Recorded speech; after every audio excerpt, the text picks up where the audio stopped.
La première fois que j'ai planté une graine, c'était dans une école horticole, c'était une graine de zinnia. La graine ne ressemblait à rien, la plante ne ressemblait à rien, mais la fleur était superbe. Ce jour-là, je me suis dit que j'allais peut-être finalement être jardinier.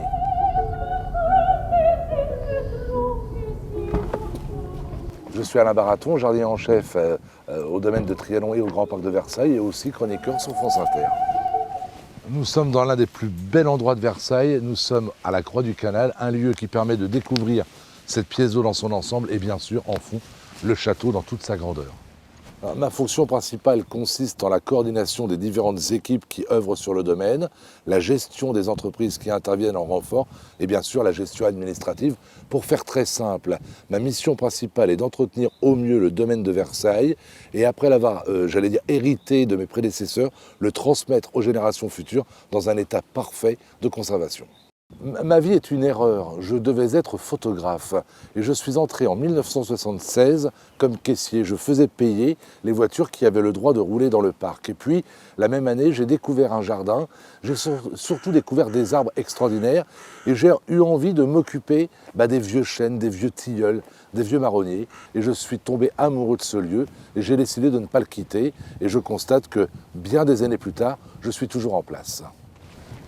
Un jardinier est un homme libre. Donc l'homme que je suis a toujours eu du mal à supporter l'autorité, la direction des autres, d'où peut-être cette volonté que j'ai eue très tôt de devenir chef. Non pas pour le pouvoir qui ne m'intéresse pas, mais pour la joie de pouvoir orchestrer moi-même le travail. Et je crois être arrivé à mes fins. Et c'est ma grande fierté, sans jamais piétiner qui que ce soit et surtout sans rien devoir à personne. Il y a, je trouve, un plaisir à vivre dans la nature absolument incroyable. Je suis de ceux qui ont du mal à imaginer que je puisse, comme tant d'autres, prendre le train tous les jours pour aller travailler à l'ombre d'une tour. Ça me dépasse complètement. J'ai souvent lu que le jardinage était une manière saine d'entretenir son physique et d'entretenir son moral.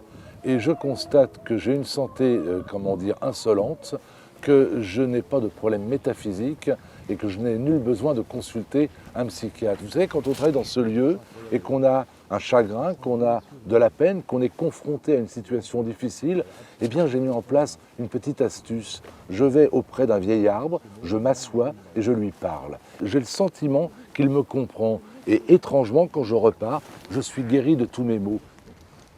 Le moteur de ma vie, c'est la transmission. Je ne conçois pas que l'on ne puisse pas ne pas transmettre. Et j'aime bien cette phrase de George Washington, qui fut tout de même président des États-Unis. Il disait qu'il ne fallait pas planter de monument à sa gloire, planter un arbre suffisait.